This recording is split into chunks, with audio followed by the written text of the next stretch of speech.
নমস্কার বন্ধুরা, পিকুর রান্নাঘরে সবাইকে স্বাগত। আজকে আমি তৈরি করে দেখাবো পুরভরা পাঁপড়ের কালিয়া। বন্ধুরা, নিরামিষ দিনে আমরা কিন্তু ভেবে পাই না যে বাড়িতে কী রান্না করব।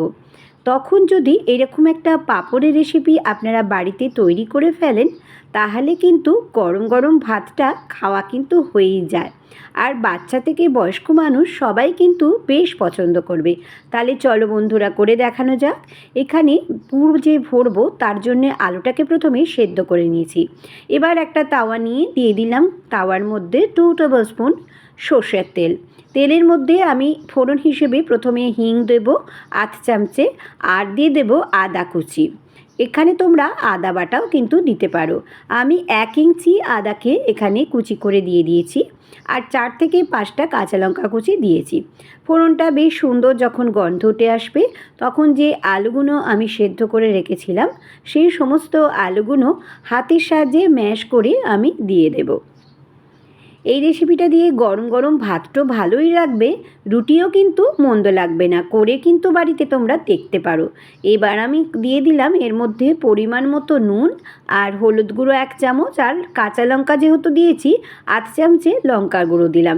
এবার ভালো করে মশলার সঙ্গে আলুটা দিয়ে মিশিয়ে নেব। এই মেশানোটা কিন্তু একটু ভালোভাবে করতে হবে। এবার আমি এখানে ছোট পাঁপড় যে হয় সেইটাকে নিয়ে নিয়েছি। তোমাদের কাছে ছোট বড় যে কোনো ধরনের পাঁপড় যদি বাড়িতে থাকে সেটা দিয়েই কিন্তু এই রেসিপিটা করতে পারো। এবার আমি একটা জায়গায় জল নিয়ে নিয়েছি, সমস্ত পাঁপড়গুলো 1 মিনিটের মতো করে ভিজিয়ে রেখে একটা থালার মধ্যে ছড়িয়ে নেব। দেখো আমি দেখিয়ে দিচ্ছি। আর খুব বেশিক্ষণ ধরে আবার ভিজিয়ে রাখবে না, তাতে আবার পাঁপড়টা ছিঁড়ে যাওয়ার সম্ভাবনা থাকে। প্রত্যেকটি পাঁপড় আমি এরকমভাবে ভিজিয়ে নিয়ে আমি একটা থালার মধ্যে বিছিয়ে নিলাম। এবার আমি কিভাবে পাঁপড়ের পুরটার ভেতরে পুরবো তা তোমাদের দেখিয়ে দিচ্ছি। এই যে আমি মধ্যিখানে আমি বেশ লম্বা করে একটা পুর দিয়ে দিলাম।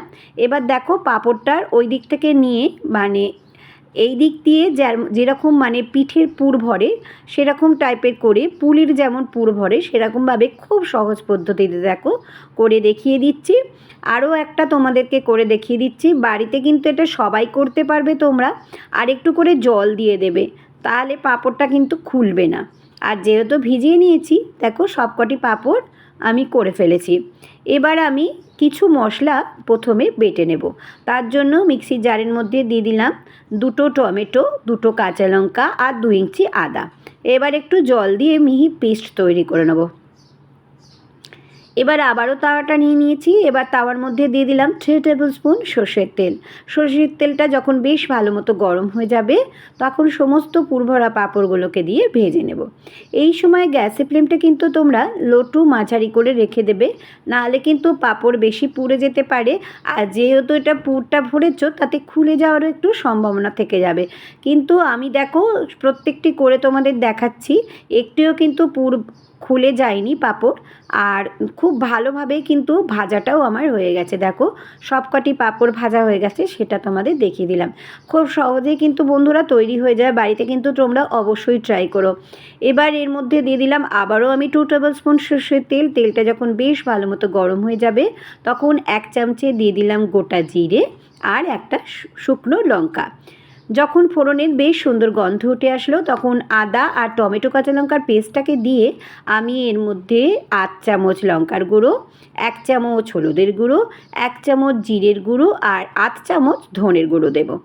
দিয়ে এর সঙ্গে একটু নুন মিষ্টি দিয়ে পরিমাণ মতো দিয়ে দিলাম নুন। আর মিষ্টিটা কিন্তু এখানে দিতেই হবে, নিরামিষ দিনে একটু মিষ্টি ঝাল না হলে কিন্তু টেস্টের ব্যালেন্স থাকে না। দিয়ে মশলাটাকে দিয়ে খুব ভালো মতো করে কষিয়ে নেব, যাতে আদা আর টমেটোর গন্ধটা কেটে যায়, বেশি যেন না থাকে খেতে, তাহলে কিন্তু ভালো লাগবে না একটু কষিয়ে না নিলে। এবার আমি জল দিয়ে দিলাম। গ্যাসের ফ্লেমটা এবার কিন্তু একটু জোর দিয়ে দিলাম। একটু ভালো করে কিন্তু ফুটিয়ে নেব। এবার যখন বেশ ভালো মতো ফুটে এলো, তখন সমস্ত পুরভরা পাঁপড়গুলোকে আমি দিয়ে দিলাম। রেসিপিটা তোমাদের কাছে যদি ভালো লেগে থাকে, তাহলে অবশ্যই সাবস্ক্রাইব করবে, লাইক করবে, শেয়ার করবে, নিচে থাকা বেল বাটনটা প্রেস করে দেবে, যাতে নতুন নতুন রেসিপি তোমাদের সামনে খুব সহজেই পৌঁছে যায়। আর আমার এফবি আর ইনস্টাগ্রামে পিকুর রান্নাঘর আছে, চাইলে সেখানেও কিন্তু সদস্য হয়ে যেতে পারো। এবার আমি 2-3 মিনিটের মতো একটু গ্যাসের ফ্লেমটাকে জোর দিয়ে ফুটিয়ে নিলাম, কারণ এটা একটু মাখা মাখা ঝোল হয়। আর নামানোর আগে আমি একটু কাঁচা লঙ্কা টুকরো করে কেটে নিয়েছিলাম। এটা যখন ভাতের সঙ্গে মেখে খাবে তখন বেশ খেতে ভালো লাগবে। দেখো, তারপর স্ট্যান্ডিং টাইম করে রেখে তোমাদেরকে কাছে দেখাচ্ছি। দেখো দেখতে কতটাই লোভনীয় হয়েছিল, আর খেতেও কিন্তু ভীষণই ভালো হয়েছিল। বন্ধুরা, তোমরা সবাই বাড়িতে করো, সবাই সুস্থ থেকো, ভালো থেকো। আবারও আমি আসবো নতুন কোনো ভিডিও বা ব্লগের সঙ্গে। এতক্ষণ আমার সঙ্গে থাকার জন্য ধন্যবাদ।